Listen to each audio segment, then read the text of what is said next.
The heart nourishes the entire body, and like all other organs, it too needs to be nourished. Moreover, because of its vital function, the heart needs more oxygen and nutrients.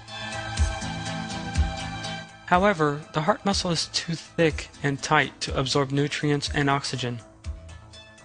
That means the heart is unable to benefit from the blood vessels running through it.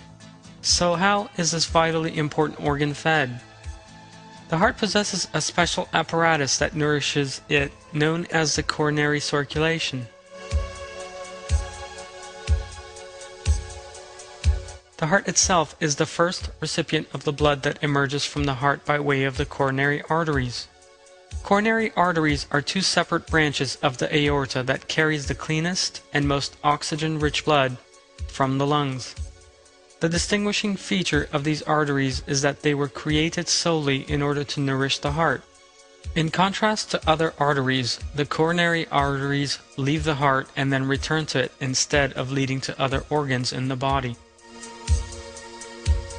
In this way, the most oxygen-rich blood nourishes the heart without going anywhere else, just as if it had identified the heart as the organ requiring the greatest amount of oxygen. Since the heart cells turn oxygen and sugar into energy in order to be able to function, the blood in the coronary arteries has to be rich in these substances, because the heart's energy consumption is regulated in line with its needs and can rise 4- or 5-fold in a matter of seconds.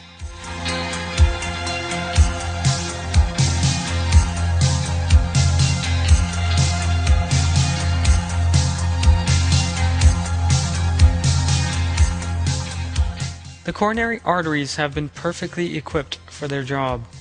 These arteries that enter the heart spread all through it by dividing and subdividing into smaller branches like those of a tree.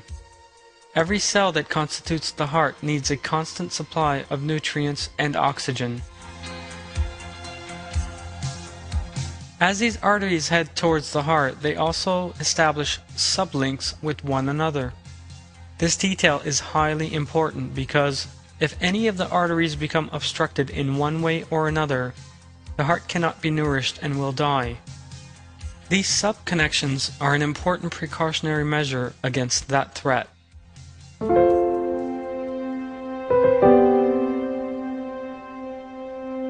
Thanks to this precaution, if one artery becomes blocked, the blood can continue along the others, bypassing the obstruction and thus reaching the heart. At this point, we need to ask the following question. Could chance have thought of the possibility of the arteries becoming blocked? Could it have decided to take such precaution at a time when that threat did not yet even exist? That is, of course, impossible. Coincidences are random and unconscious events that leave no room for conscious intervention. This order, present in all living things including human beings, belongs to Allah who creates them and knows all their details.